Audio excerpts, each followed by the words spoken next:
Buen día, hermanos, que Dios les bendiga. Amén.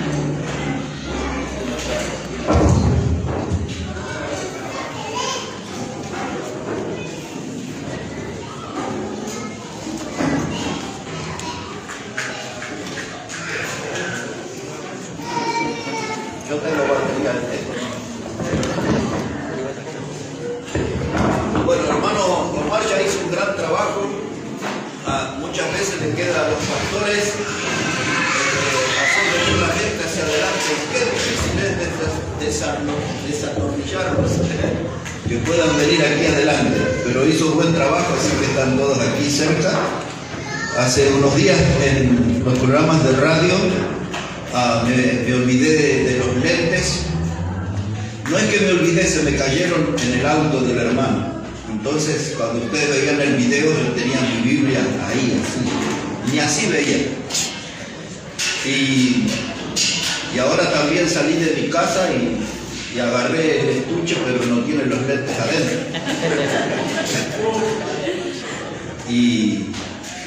Pero como hoy tenía que hacer una transmisión ahí de deporte, me traje los otros. Entonces, no veo, pero es mejor que nada, Así que vamos, espero que no lea como el Chavo cuando le leía a Don Ramón, ¿no? ¿Saben de eso? Bueno, hermano, ya estamos entonces, ¿listo? Vamos a abrir nuestras Biblias, por favor, en el Salmo 40.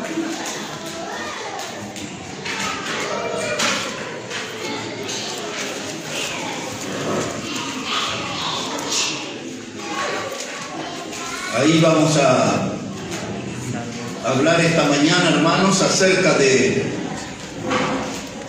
el tema, el pozo de la desesperación y la mano de Dios.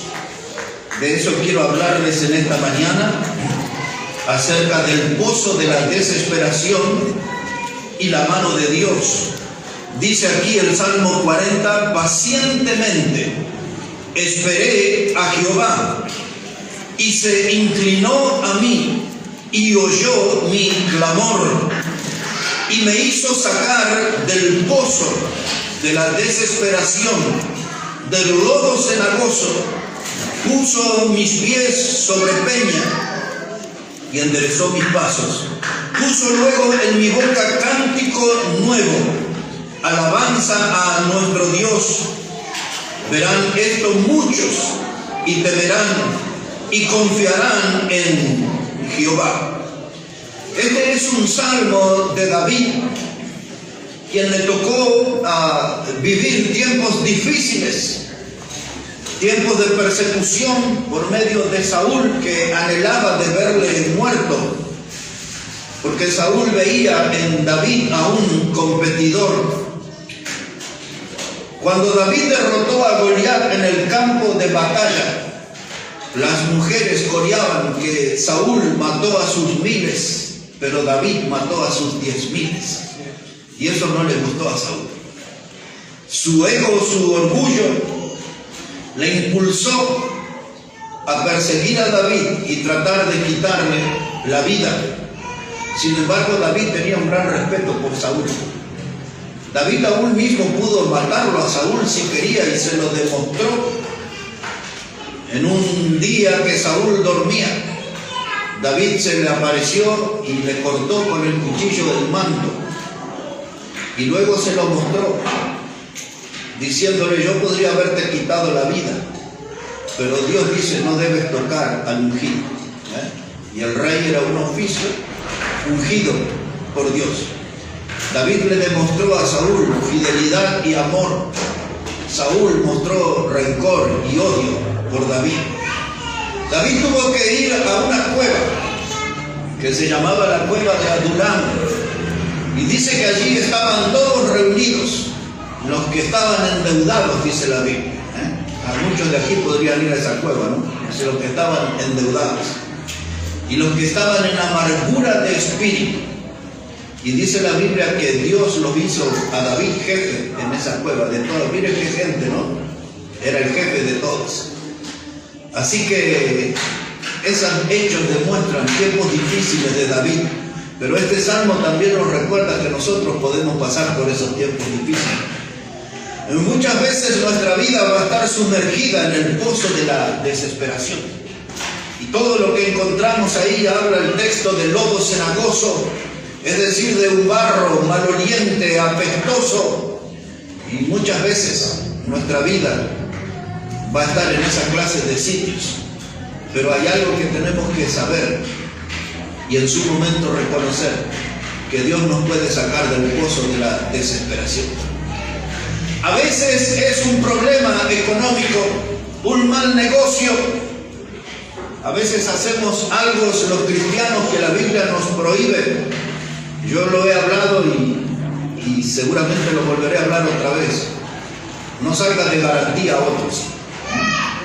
Pero es un hermanito en la fe. La Biblia dice, no salgas de garantía, porque vendrán por tu cama y tu colchón. Cuando esa persona que usted le salió de garantía no pague su deuda, la Biblia dice, vendrán, el acreedor vendrá por su cama y su colchón. O sea que lo dejará sin nada. Pero es alguien que nos criamos juntos toda la vida. Es un hermano de sangre, un primo. Y muchas veces gente salió de garantía y entraron al pozo de la desesperación. Lo perdieron todo por hacer una buena obra, lo perdieron todo por extender una mano al necesitado. A veces son nuestras deudas económicas, a veces es algo inesperado en nuestra salud, un diagnóstico que el doctor nos da, nunca lo imaginamos, nunca lo esperamos y quedamos descolocados en la vida, desconcertados. ¿Por qué me pasa esto a mí o a tal persona cercana a mí? Y entramos en el pozo de la desesperación. Algunos trabajan 10 años, 20 años en una empresa y de pronto aparece un día, lunes en la mañana, el jefe y dice, desde mañana no hay más trabajo. Se baja la persiana, las máquinas a un costado, esto no funcionará más. Y usted dice, pero aquí estuve gran parte de mi vida, me quedé sin trabajo, ¿y a dónde voy a ir? Y si es como yo, que ya peina canas, dice, ¿quién me va a dar trabajo? Y entonces empieza a entrar en el pozo de la desesperación. Un conflicto en el matrimonio, un desencuentro en el matrimonio, una hija que aparece con la sorpresa, voy a ser una madre soltera, estoy embarazada, y de pronto se explota la bomba en la familia, ¿y qué vamos a hacer? Y la vergüenza, ¿y qué diremos? Y todo eso, y entramos en el pozo de la desesperación. Un accidente en el auto, cualquier cosa.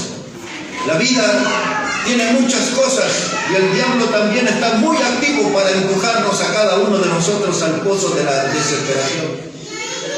Así que analizando esas casas, vemos que David dice que él estaba en el pozo de la desesperación, estaba en el lodo cenagoso, envuelto de barro apestoso y maloliente, allí en un lugar donde cualquiera se podía sentir olvidado y abandonado.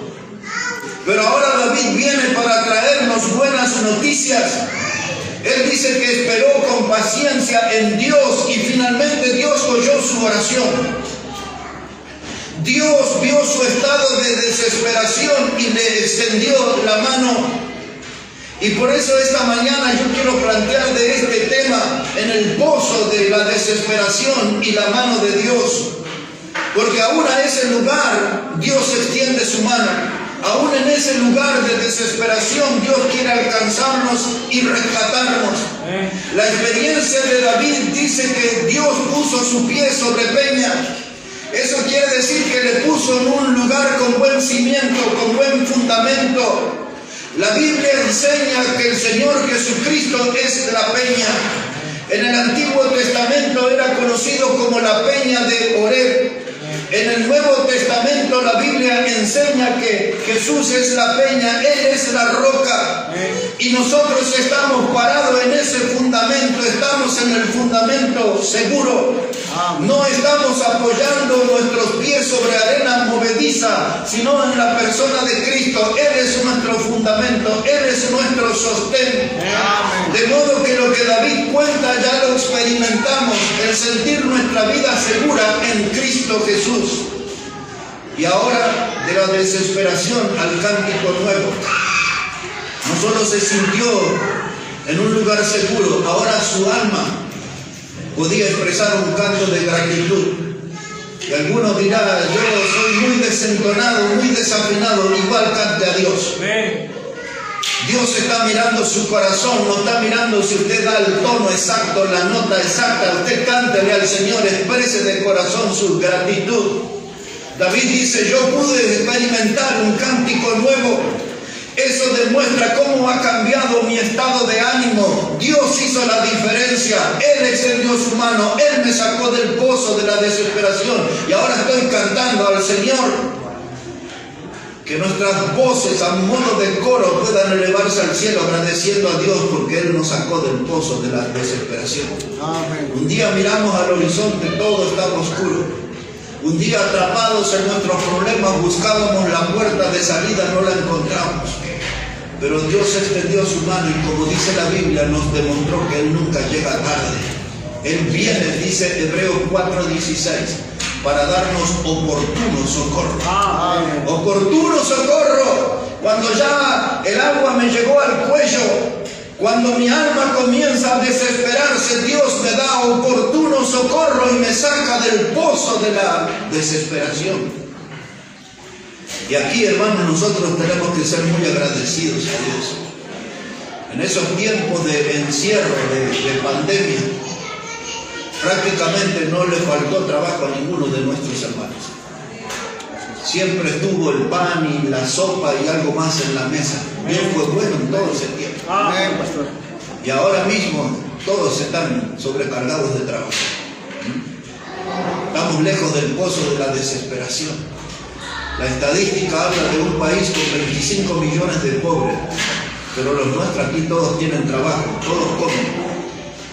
Y algunos quizás estamos comiendo de más. Amén. Ya no estamos desesperados.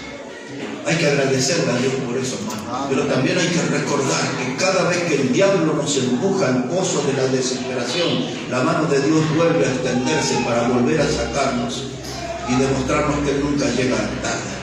Si puede ir ahora al libro de Jeremías, el capítulo 38, por favor. En el libro del profeta Jeremías, el capítulo 38, y vamos a leer allí versículo 5 en adelante. Jeremías, el capítulo 38, versículo 5. Dice la palabra de Dios: y dijo el rey Sedequías, he aquí que él está en vuestras manos, pues el rey nada puede hacer contra nosotros. Y entonces tomaron ellos a Jeremías y lo hicieron echar en la cisterna de Malquías, hijo de Amelec, que estaba en el patio de la cárcel, y metieron a Jeremías con sogas. Y en la cisterna no había agua, sino cieno, y se hundió Jeremías en el cieno. Cieno es barro, Otra vez, otro hombre de Dios en el pozo de la desesperación, Jeremías el predicador. Este hombre fue uno de los mejores predicadores de la historia. Escuche eso, uno de los mejores predicadores de la historia. Un hombre que amaba profundamente a su pueblo. Un hombre que le dolía ver a su pueblo pecar y alejarse de las bendiciones de Dios. Un hombre que tenía un mensaje antipático, pero un mensaje fiel a Dios.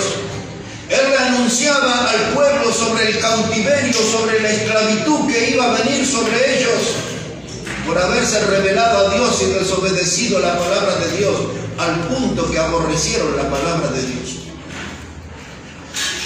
Le pegaron en la boca, lo pusieron en la cárcel, dijeron toda clase de barbaridades contra este predicador, pero él seguía anunciando con fidelidad el mensaje de la palabra de Dios.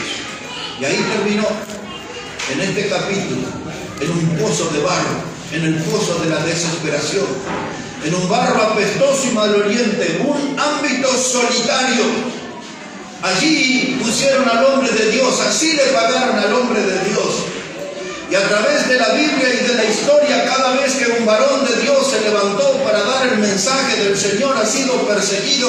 Y al igual que Juan el Bautista, muchos piden la cabeza del predicador en un plato. Pero los hombres de Dios tienen que demostrar de qué clase de material están hechos y tienen que seguir predicando el mensaje. Amén. Lo tomaron a Jeremías y lo pusieron en un pozo, en una cisterna llena de barro.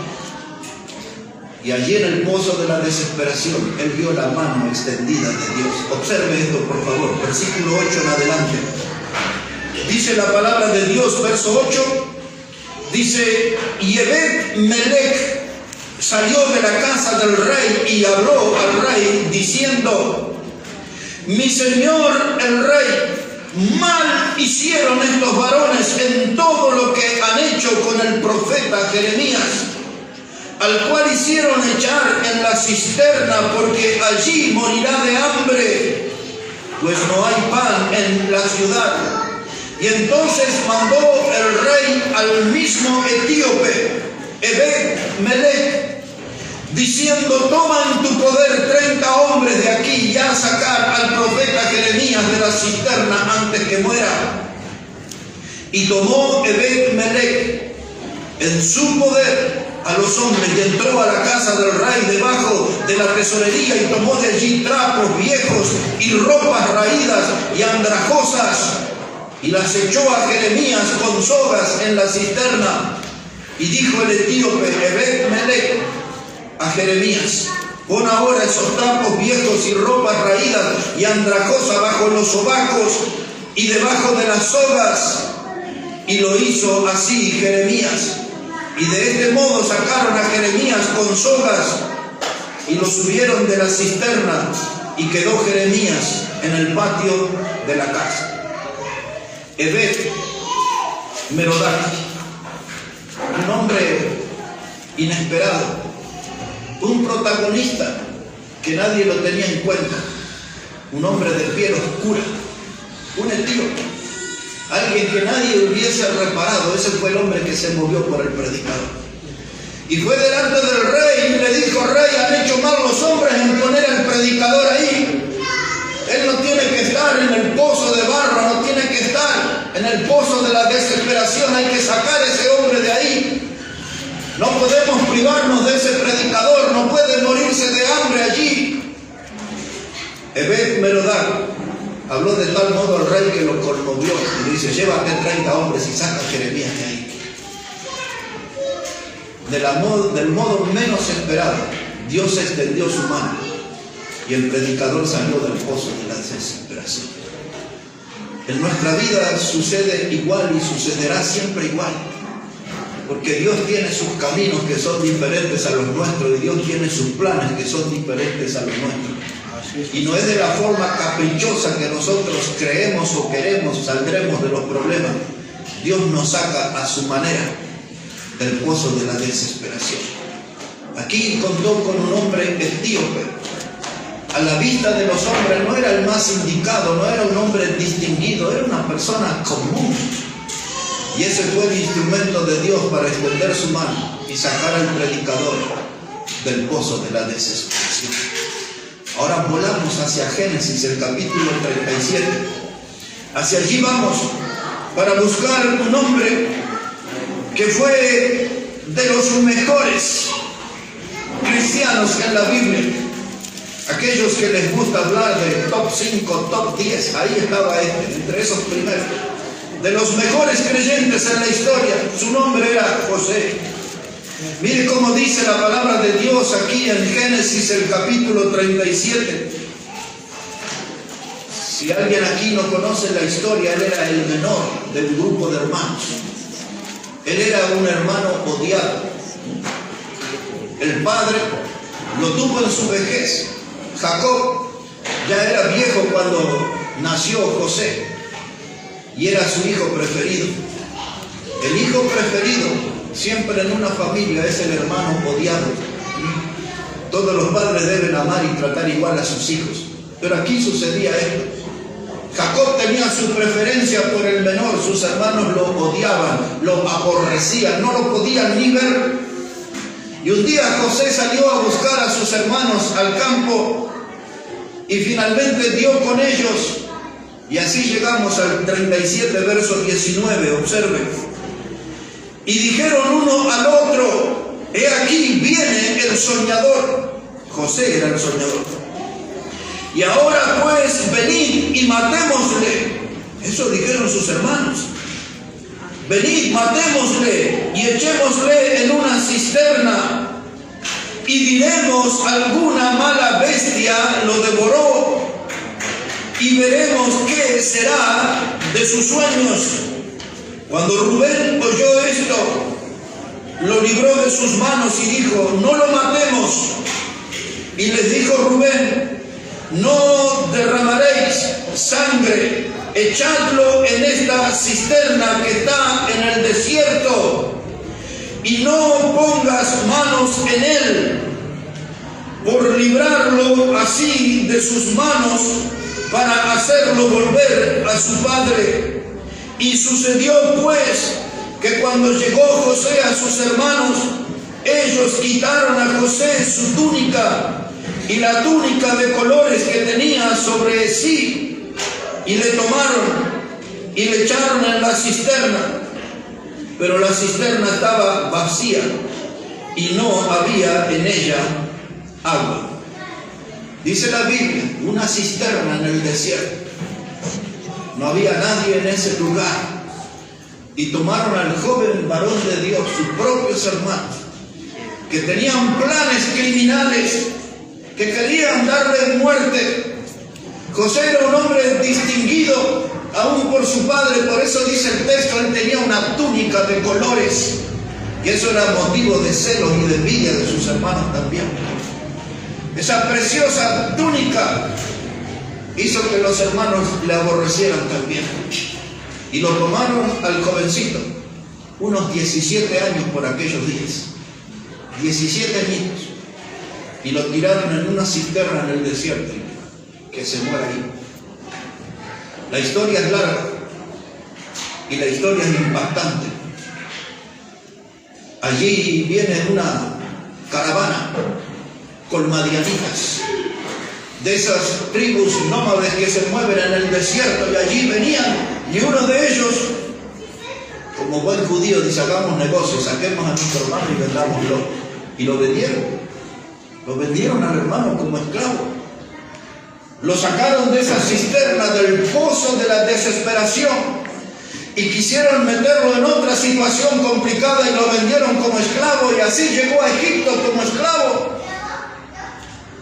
Un hombre que se llamaba Potifar, un capitán del faraón, lo compró y lo trajo a la casa.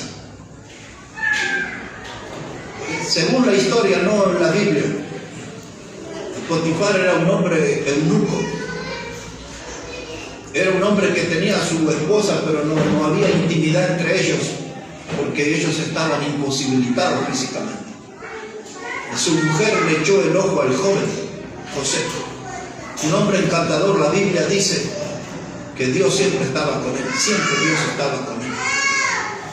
Y en uno de esos intentos románticos, la esposa de Potifar toma de la vestimenta de José y lo quiere llevar a su lecho matrimonial. José pone su posición y dice: yo no puedo ofender a Dios y al hombre que me confió esta casa.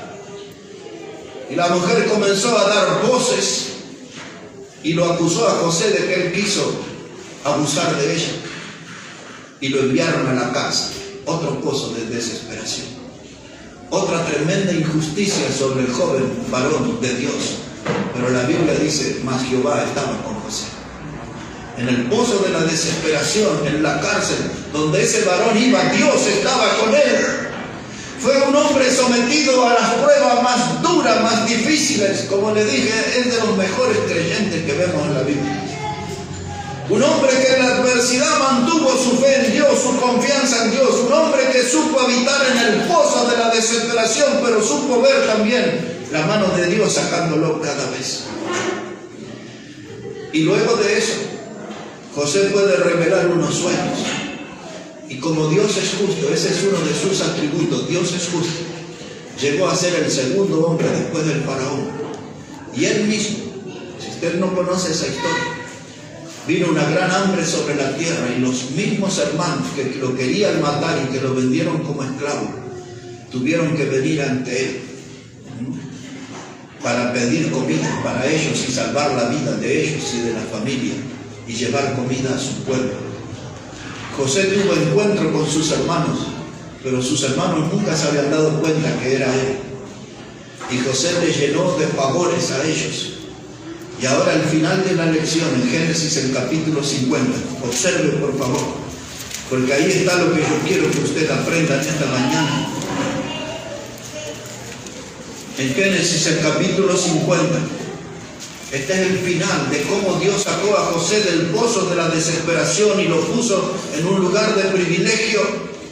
Y este texto que les voy a leer es para que usted aprenda cuando la gente le difama, cuando la gente lo maltrata, cuando la gente quiere verlo a usted arruinado, cuando la gente quiere ver su hogar hecho escombro, cuando la gente quiere pulverizar su testimonio, cuando la gente le desea la muerte y lo peor.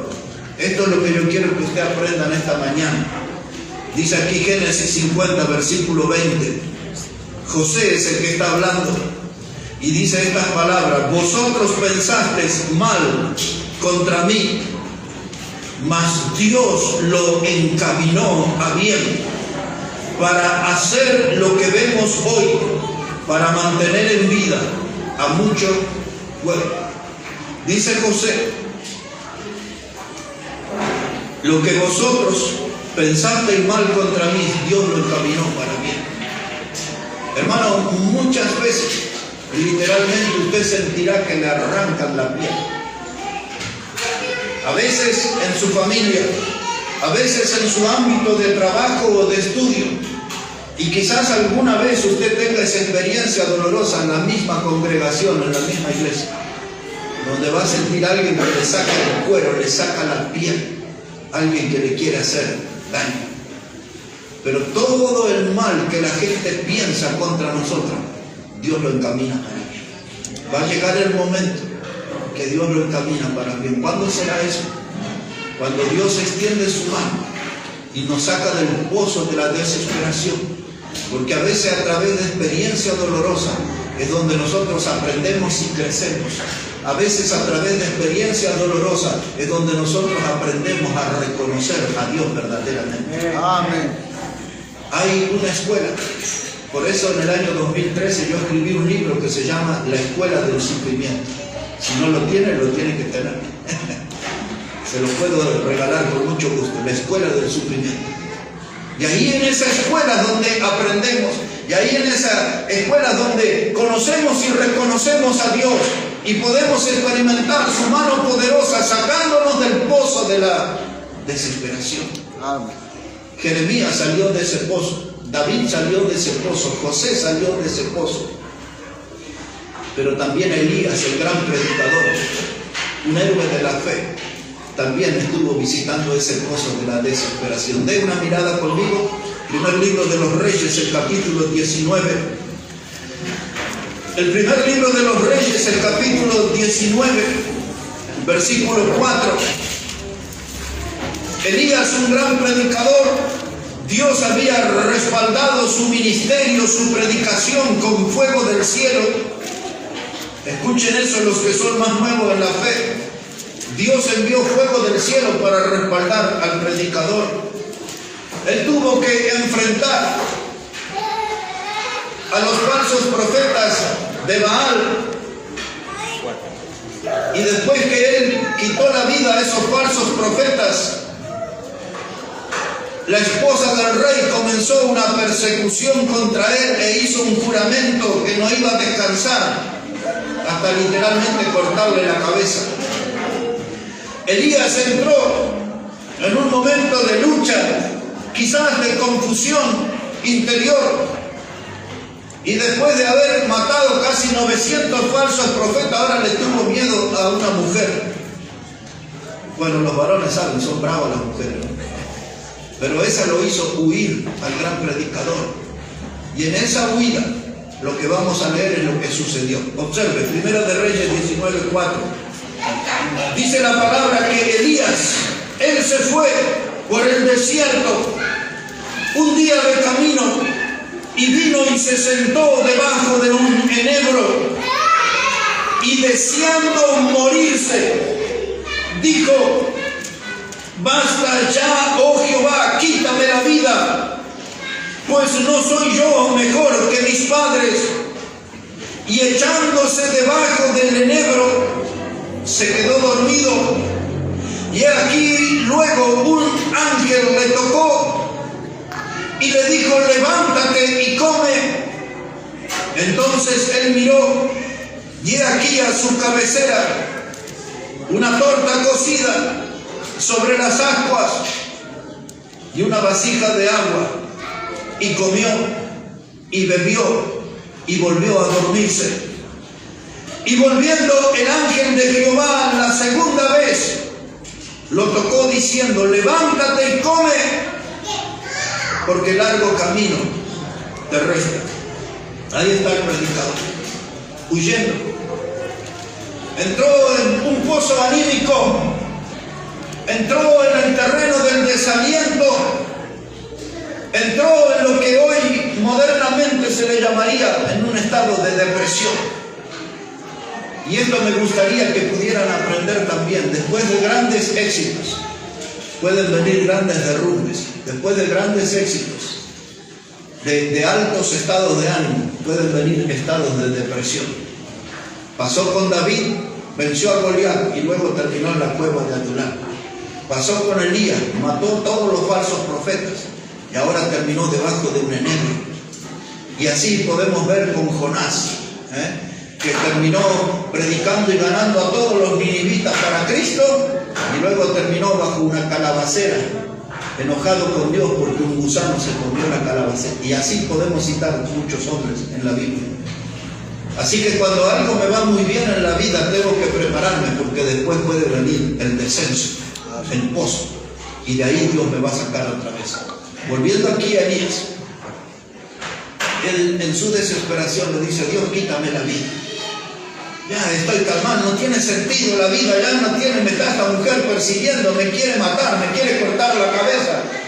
Ya lo ha dicho, ya lo he oído, y yo sé que ella lo va a cumplir.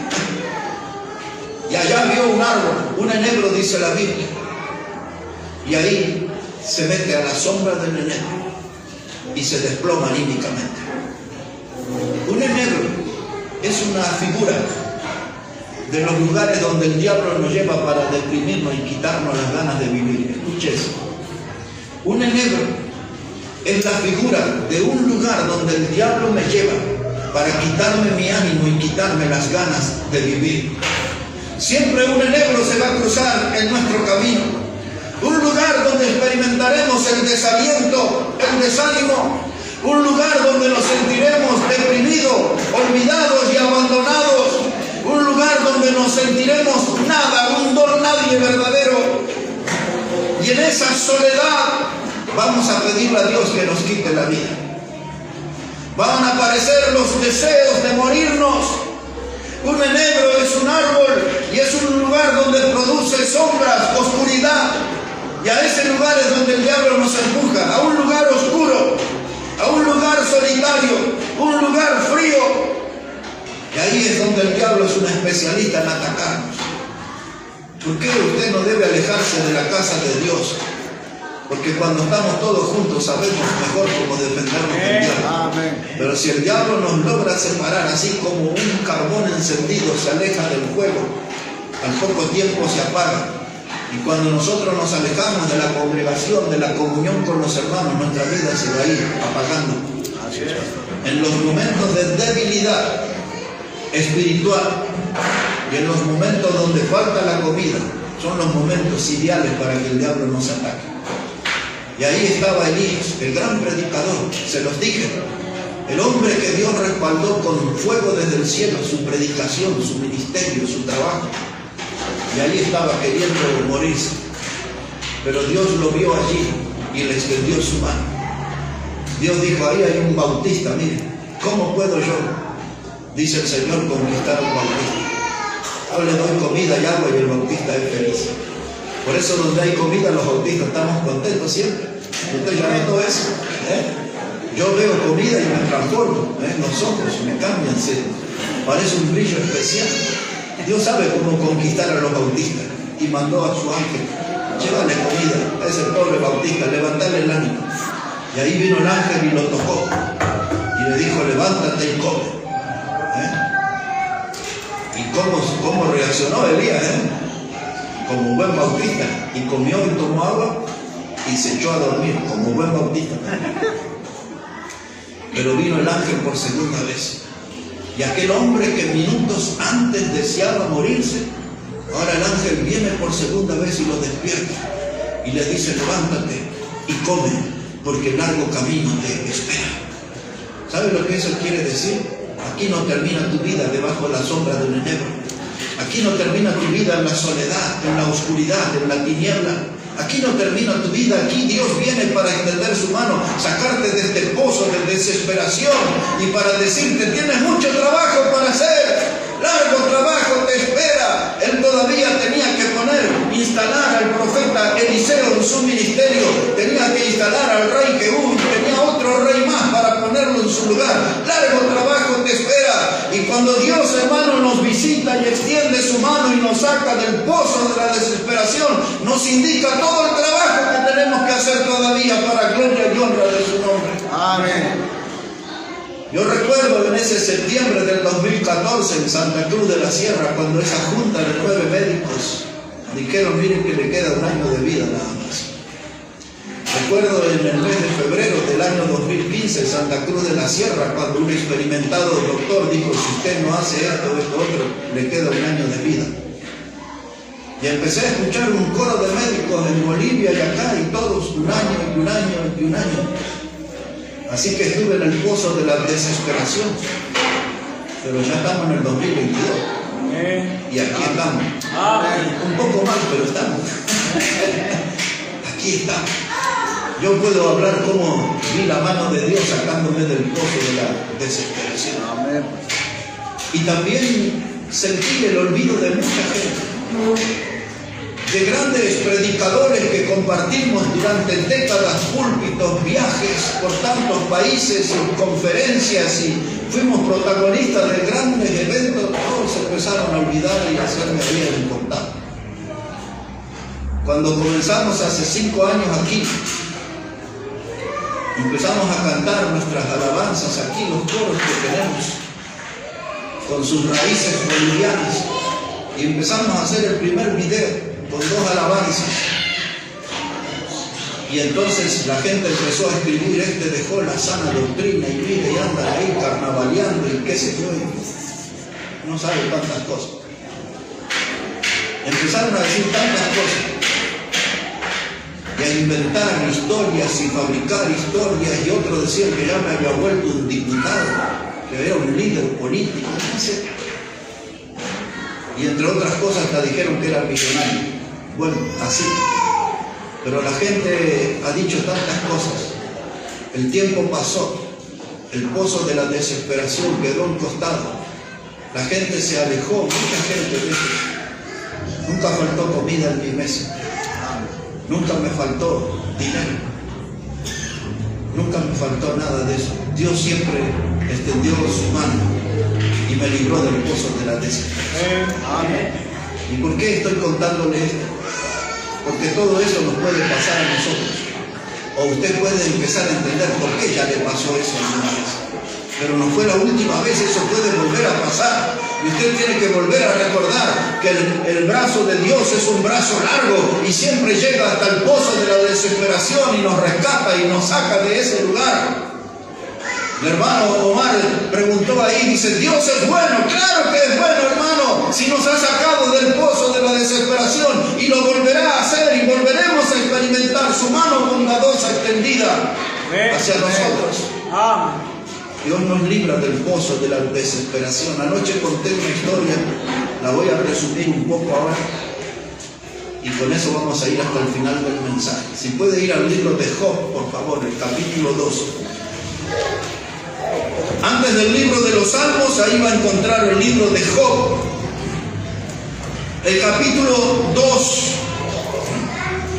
Job es otro de los creyentes que sin duda alguna lo podríamos calificar como top 5 o top 10 en la historia, de los mejores creyentes que hubo. La Biblia, cuando habla de él, dice que era un varón perfecto. Esa palabra perfecto no quiere decir sin error, sino que era un hombre completo. Dice que era un hombre apartado del mal y que era temeroso de Dios. Todo eso dice Job 1, verso 1. Y el diablo vio a ese hombre tan fiel y tan servidor de Dios. Y el diablo se presentó delante de Dios. La intención del diablo no era buena, nunca son buenas sus intenciones. Y quería dañarlo de tal manera. Y quería el diablo demostrarle a Dios que un hombre creyente puede blasfemar a Dios cuando están aprietos, es decir, cuando está en el pozo de la desesperación. Dios me dijo al diablo: puedes hacer lo que tú quieras sobre mi siervo Job, menos quitarle la vida. Y ahora usted va a ver qué fue lo que el diablo planeó, porque el diablo quería demostrarle a Dios que un hijo suyo podía blasfemar en el pozo de la desesperación. Observe lo que pasó. Dice aquí el libro de Job, el capítulo 2, versículo 5. Dice: pero extiende ahora tu mano y toca su hueso y su carne, y verás si no blasfema contra ti en tu misma presencia. Eso le dice el diablo a Dios. Y Jehová dijo a Satanás: he aquí, él está en tu mano, mas guarda su vida. Entonces salió Satanás de la presencia de Jehová e hirió a Job con una sarna maligna, desde la planta del pie hasta la coronilla de la cabeza. Y tomaba Job un tiesto para rascarse con él, y estaba sentado en medio de cenizas. Esa palabra ceniza habla de que Job estaba en un basural, un lugar que se utilizó para la quema de la basura, y quedó cenizas, y ese fue el pozo de la desesperación de Job. El diablo lo llevó hasta ese lugar, enfermo. Dice la Biblia, una sarna maligna desde los pies hasta la cabeza, hasta la coronilla. Eso era lo que en el mundo antiguo se llamaba la lepra negra. Eso era lo que con eso lo atacó el diablo a Job. También esto que le pasó se llamaba elefantiasis, porque la persona que era afectada por esta clase de sarna, los pies se le hinchaban como si fueran las patas de un elefante. Así que era ese otro nombre que le daban a esto. Y que usted tenga una idea de cómo el diablo lo atacó a Job de verdad. Y todos nosotros tenemos que estar preparados para un buen ataque de Satanás. El diablo no ataca con liviandad. Él va a lo más profundo. Él va al hueso. Porque él quiere vernos deshonrar a Dios. Esa era la intención con Job. Y ahí estaba. Pero esto es como el final de lo que le tocó. Usted tiene que ver y revisar todo el capítulo 1 para ver lo que le pasó antes a Job. Era el hombre que tenía todo. Y dicho sea entre paréntesis, la Biblia no es un libro cronológico. Es decir, que todos los libros no fueron escritos a medida que iban apareciendo. El libro de Job se escribió antes del libro de Génesis, para que sepan. Este fue el primer libro que se escribió de la Biblia, el libro de Job. Volvemos aquí a nuestro tema. Y dice el capítulo 1 y en el versículo 13 que los hijos de Job se reunieron para celebrar un cumpleaños. Y ahí estaban comiendo y dándole al vino. Versículos antes la Biblia dice que Job ofrecía cada día sacrificio por sus hijos, porque dice, quién sabe qué cosas harán. un hombre que amaba a su familia y ofrecía sacrificios a Dios para que el pecado de sus hijos fuera cubierto por la sangre de esos sacrificios. Pero los hijos llegó el cumpleaños y no perdieron la oportunidad y le dieron al trago, comieron y sopló un viento y la casa cayó y murieron aplastados. Todo eso está ahí en el capítulo 1, verso 13 en adelante. Y luego vinieron ahí los sabeos, dice la Biblia, aparecieron ahí en el verso 15 del capítulo 1 y dice que ellos mataron a los criados de Job a filo de espada, así que se quedó sin empleados, sin servidores.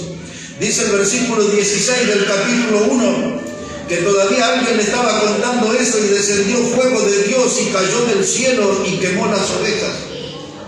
Y después vinieron y le robaron los camellos y de pronto apareció la ruina económica sobre este hombre. Y uno se puede plantear, este hombre que era tan bueno delante de Dios, un hombre que era tan santo, que tenía un testimonio tan luminoso, tan brillante, ¿cómo le pueden pasar todas estas cosas? Del mismo modo que le pasó a José, del mismo modo que le pasó a Jeremías. Eran gente extraordinaria, pero tuvieron que pasar por el pozo de la desesperación. Y después de perder a sus hijos, después de ver muerto a sus criados, de perder sus ovejas, sus camellos, todo lo que era a nivel material y afectivo, todavía faltaba la frutilla del postre. La frutilla del postre era la mujer de él. Y la mujer viene a hablar con Job. Capítulo 2, versículo 9. Me gustaría que vea eso, por favor. Viene la mujer.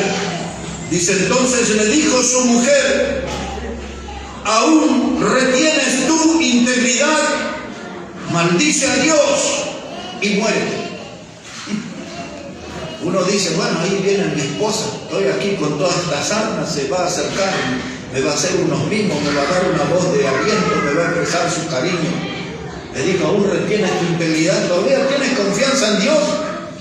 Mira todo lo que nos ha pasado en la familia, mira cómo estás ahí destruido físicamente en un basural, lleno de cenizas.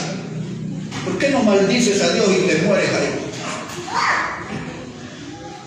Ahí estaba en el pozo de la desesperación, solo, de toda soledad.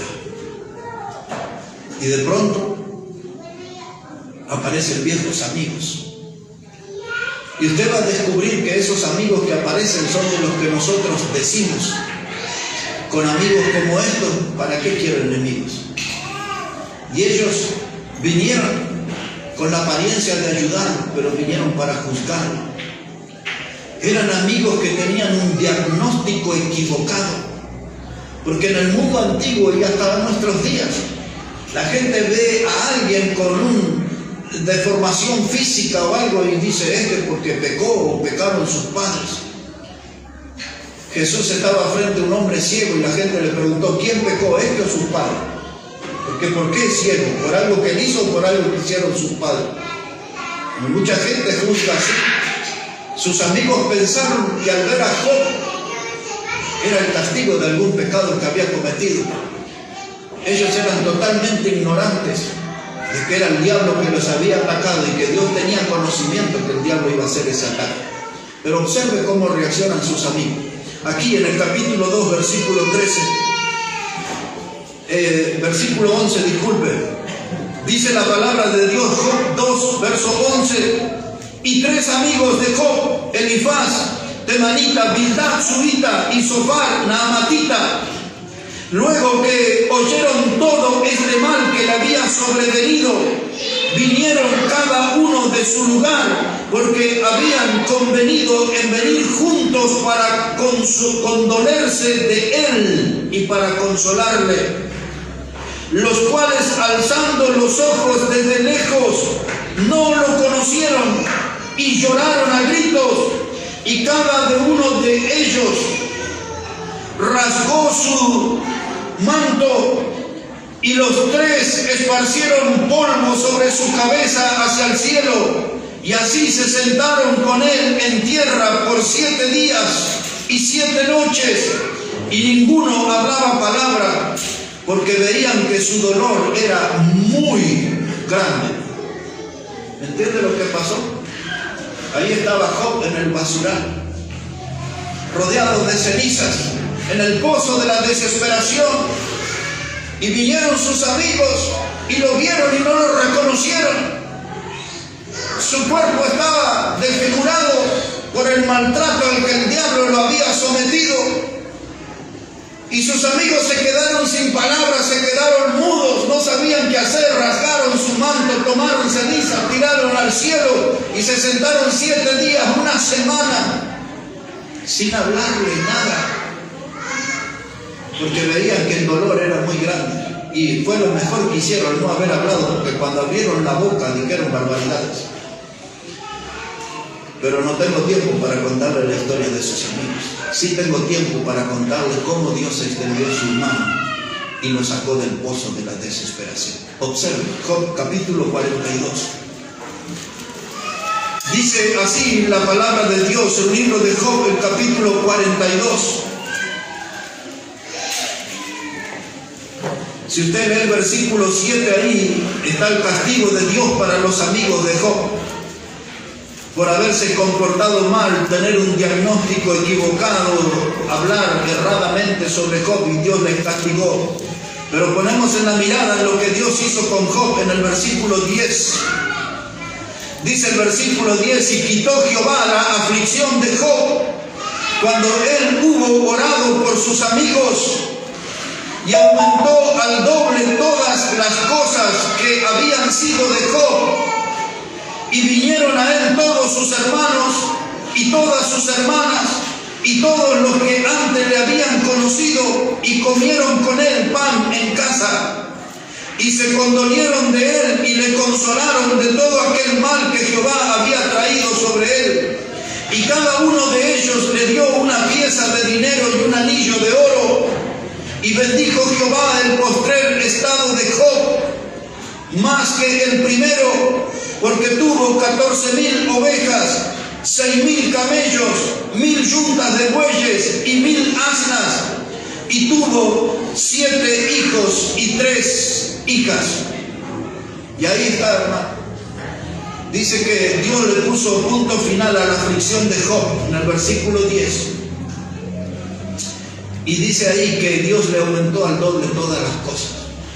David dijo: me sacó del pozo de la desesperación, del lodo cenagoso, y puso mis pies sobre peña y un cántico nuevo. Y aquí está la misma historia con Job. Lo sacó del pozo de la desesperación, lo puso en un lugar firme, y había ahí gozo en su alma, un cántico nuevo. Y Dios le dio el doble de todas las cosas, el doble de ovejas, el doble de los camellos, todo. Le trajeron oro, le trajeron anillos, todo. Dice que su estado postrero fue mejor que el primero, que su época de esplendor. Y anoche yo señalaba lo que llama la atención, que dice que Dios le dio 7 hijos y 3 hijas. Cuando murieron sus hijos eran 7 varones y 3 mujeres. Y Dios le dio la misma cantidad. ¿Por qué no le dio el doble, como lo hizo con las otras cosas? Porque no había necesidad, porque sus hijos que murieron no eran pérdida, ellos estaban en el cielo. No había necesidad de duplicar, Dios le dio la misma cantidad. En cambio, los camellos, las ovejas y todo eso sí fue pérdida, por eso le dio el doble, pero sus hijos estaban a salvo. Y les dio la misma cantidad. Y aquí hemos visto, hermanos, en esta mañana, cómo Dios saca a la gente del pozo de la desesperación. Cuando usted y yo nos volvamos a encontrar en ese pozo, ese no es el fin. Ese es el lugar donde muchas veces Dios nos da una lección para ser mejores creyentes, para purificar nuestra fe, para fortalecer nuestra vida espiritual. Amén. En el pozo de la desesperación no es el final de mi vida, es el comienzo de una nueva vida, de una nueva experiencia más fortalecida. Y ahora voy a terminar este mensaje recordando 2 cosas. Primero, el Señor lo desafió a Pedro a caminar sobre las aguas. Y después de aquel intento, Pedro comenzó a hundirse y a gritar desesperado a Jesús que le salvara. Y el Señor extendió esa mano. La Biblia enseña que Pedro había puesto su mirada en la tempestad y comenzó a hundirse. Es decir, que dejó de mirar a Jesús y puso la atención en los problemas de alrededor. Y es eso lo que pasa en nuestra vida. Siempre nuestra vida se va a hundir cuando sacamos la mirada del Señor y nos ocupamos de las cosas que nos preocupan a nuestro alrededor y nos olvidamos de Dios. Y vamos a gritar como Pedro desesperadamente al Señor que nos ayude. Pero quiero terminar explicando con la Biblia por qué Job salió del pozo de la desesperación. ¿Qué fue lo que lo mantuvo firme en esa dura y dolorosa experiencia de la sarna maligna, del ataque del diablo? Observe el capítulo 19 de Job y ahí vamos a terminar, hermanos. Job, el capítulo 19, versículo 25. Mire cómo dice la palabra del Señor aquí. El libro de Job, el capítulo 19, versos 25. Dice Job: yo sé que mi Redentor vive y al fin se levantará sobre el polvo, y después de deshecha esta mi piel, en mi carne he de ver a Dios. Este texto nos demuestra que lo que mantuvo firme a Job fue su fe. Yo llamo una fe inquebrantable. No es como a veces alguno se enferma, pierde un trabajo, hay un conflicto en la familia, lo que sea, y ya se olvida de Dios y de la fe y no lee nunca más la Biblia, nunca más ora, nunca más asiste a un culto, se enojan contra Dios y la fe se les evapora. Pero este hombre en la adversidad mantuvo una fe inquebrantable. Amén. Y ahora él se para firme y dice: yo sé que mi Redentor vive. Amén. La Biblia dice que Cristo es nuestro Redentor. La palabra Redentor significa que es el que nos rescata. Él nos rescató del lodo cenagoso del pecado y nos hizo salvos y nos puso en el camino angosto de la salvación y nos hizo miembros de la familia de Dios y nos hizo herederos de la vida eterna. Y nosotros debemos dar ese testimonio. Yo sé que Cristo, yo sé que mi Redentor vive. Amén. Cuando venimos a cantar aquí a su nombre, no estamos aquí formando parte de un acto de locura, sino de un acto de conciencia, porque Cristo está vivo y está entre nosotros, y expresamos gratitud y cantamos a su nombre y con certeza decimos: yo sé que mi Redentor. Amén. Pero quiero que observe algo más en las palabras de Job. Él dice: yo sé que mi Redentor vive y al fin se levantará sobre el polvo, y después de deshecha esta mi piel, en mi carne he de ver a Dios. Job comienza a hablar de la resurrección de Cristo, pero empieza a hablar de su muerte propia. Y dice Job: yo sé que después de deshecha esta mi piel, si el día que muera y me lleven ahí y me entierren y mi cuerpo se vuelva cenizas, polvo, yo sé que con mis ojos igual voy a ver al Señor. Dice él, textual, dice: aunque sea deshecha esta mi piel, con mis ojos he de ver al Señor. Una fe inquebrantable. Y ahora, decía el hermano Omar en medio de las alabanzas, quizás alguien aquí en esta mañana va a abrir su corazón para que Jesús entre y sea su Salvador. Y usted pueda tener esa convicción, esa certeza que tenía Job. Yo sé que mi Redentor vive y si un día me toca morir, yo sé que voy a resucitar y con mis ojos voy a ver al Señor. Porque Él es el que me rescata, Él es el que me redime, Él es mi Redentor, Él es el que me saca de la inmundicia del pecado y me hace salvo. Me hace dueño de una salvación que es eterna. Ese es el regalo más precioso que Dios le brinda al ser humano: salvación eterna en Cristo. Amén. Pero si usted no le conoce en esta mañana, usted puede tenerle a Él como el Salvador y puede hablar con la misma certeza que Job: yo sé que mi Redentor vive. Y si un día la muerte me alcanzara, también yo sé que con mis ojos voy a ver al Señor. Amén. Porque hacia allá vamos, a encontrarnos con el Señor. Si usted no tiene esa certeza todavía, hoy es un buen momento, hoy es un buen día para que usted se encuentre por medio de la fe con Jesucristo. y le pida que Él venga a su vida y limpie su pecado y le dé una salvación eterna. Y usted sentirá que su vida sale del pozo de la desesperación y podrá notar la mano extendida de Dios trayéndole al camino de la salvación. Si esa experiencia le falta en su vida, hoy es el momento. Es el momento de dejar de luchar. Es el momento de vivir en la incertidumbre. ¿Para qué? Si usted puede tener la certeza de la salvación eterna, puede tener la certeza del perdón de sus pecados. Cristo ya murió en la cruz, su sangre fue derramada, el precio fue pagado, la salvación nos es ofrecida en esta mañana. Dice la Biblia que de tal manera amó Dios al mundo y nos ha dado a su Hijo unigénito para que todo aquel que en Él cree no se pierda, mas tenga vida eterna. Amén. Dice también la Biblia que Dios muestra su amor para con nosotros en que siendo aún pecadores, Cristo murió por nosotros. Amén. Él ya hizo todo de su parte. Allí en esa cruz, con sus brazos abiertos y extendidos, hoy nos invita a que vengamos a Él y pongamos la confianza, la fe en Él. Y Dios asegura, todo aquel que en Él cree no se pierde, mas tiene vida eterna. El pozo de la desesperación y la mano de Dios todavía está extendida para que podamos alcanzar salvación en Él. Vamos a hablar con Dios. Señor, te damos las gracias en esta hora por tu palabra. Y damos gracias, Dios, porque tú eres fiel. Y de cuántos aprietos, Señor, nos has librado, nos has sacado de nuestra vida.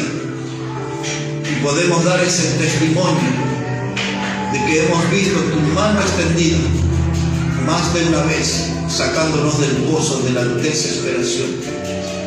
Pero mi oración en esta hora, Padre, es por alguien que aún todavía no ha venido a la fe, no ha venido, Señor, a Cristo para ser salvo por Él, para que tú obres y hoy pueda ser un día de salvación.